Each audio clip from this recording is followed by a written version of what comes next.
Hello. Can you do a holiday on a budget? Yeah. Can you do a Disney holiday on a budget? Yeah.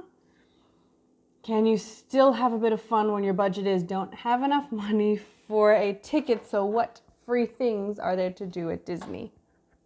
It's a challenge, but you can do it. My sister and I found ourselves in a little predicament where we had accommodation nearby Disney World in Florida, I should say. And we love to go, but we didn't have any spare dough to go explore. So her and I went around Disney seeing what quote unquote free things you could do. We found that there were two main places you could go to hang out and really get the Disney experience without going to one of the theme parks. Number 1, Disney Springs. Number 2, the Boardwalk. I'll start with Disney Springs.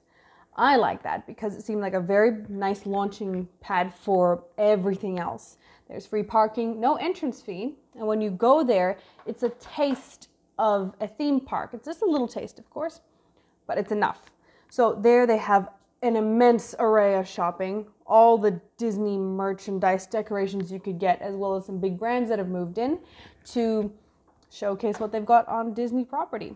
There's also plenty of places to eat. Oh my goodness, they've tried to tick every single box to cater to everyone for Disney Springs. It's delicious. They also had live entertainment at Disney Springs, as well as some rides per se. The live entertainment there, they had a little schedule, and from what I quickly saw on the schedule, it seemed that it was local schools showcasing their choirs or bands at Disney Springs. The rides that they had was a couple cool things. They had boat rides, air balloon rides. Not air balloon. It went high, but it didn't go all the way up. Air balloon rides there. It was fun, but for those ones you would have to pay a little bit extra to go check them out. Another thing that would be a ride would be Skyliners, which I will touch base in a moment. I'll quickly jump back to the Boardwalk. The Boardwalk is another place that you can go for quote unquote free. It's a nice little bay area, more like a circular key area with more shops, and again, it's got the Disney feel, the Disney vibe.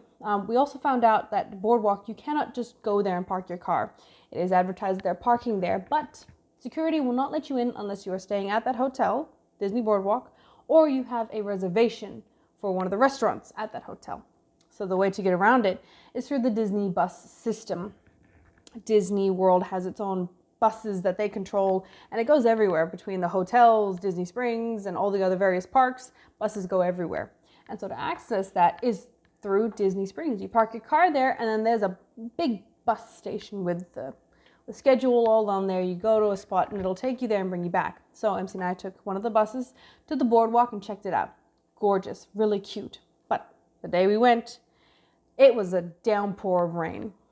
And we found out as well, when it's raining heavy like that, you can't go anywhere. There's no pools open. The Skylines have stopped. I think some of the rides have also stopped, so you just gotta wait it out. So we took shelter in one of the hotels and said, we'll come back another day and try it out. And the other day, when it was sunny, is when we found out how to work the Skylines. A lot of fun. We, again, parked at Disney Springs, took one of the buses, but instead of going to the Boardwalk, we went to the Riviera Hotel.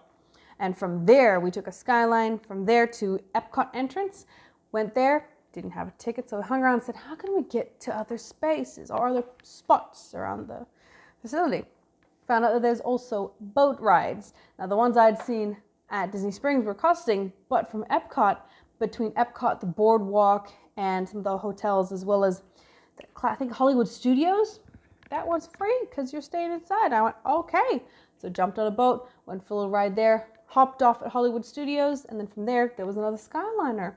Took that one back to the Riviera, and then we were done with those rides. The Skyliners was a nice, not fast one, but it's a little fun ride you can go on. That's for free, and it has little commentary as you're going up and over everyone. I think the one out and into Riviera gives you a nice view of the whole Disney area. It's a lot of fun. Now, when we were there, we kind of also stumbled across Disney's Fort Wilderness, which I did not even know existed. They seem to really push the hotels at you, but the Fort Wilderness is another place you can stay at Disney, but it's more for camping. They got cabins, you can bring your caravan there, you can camp there. And I went, that's really nice, especially getting a little break from all of the shopping, concrete, flashy lights. Hey, you're out in nature. There's a nice walking trail there, and they also offer things that you can do that are a bit more outdoorsy, like bike rides, fishing, boating, and horse rides. Did not know that, did you? I didn't know. So that was a nice little addition that we found out. And I think what made me like Fort Wilderness the most is that it had touched upon Walt Disney's passion for trains, which I didn't know about until on the plaques, and I was reading as we were walking around there, how he picked this spot for a little bit of wilderness, a little bit of life, and to continue his passion for trains. I think there's still they said look out for a railway track that he built or had built, and I went, okay, I didn't find it though. Next time. Now, the other thing I would think about for being more frugal, if you are indeed on quite a tight budget like my sister and I was, I got two things to mention. Number one, eat before you go out.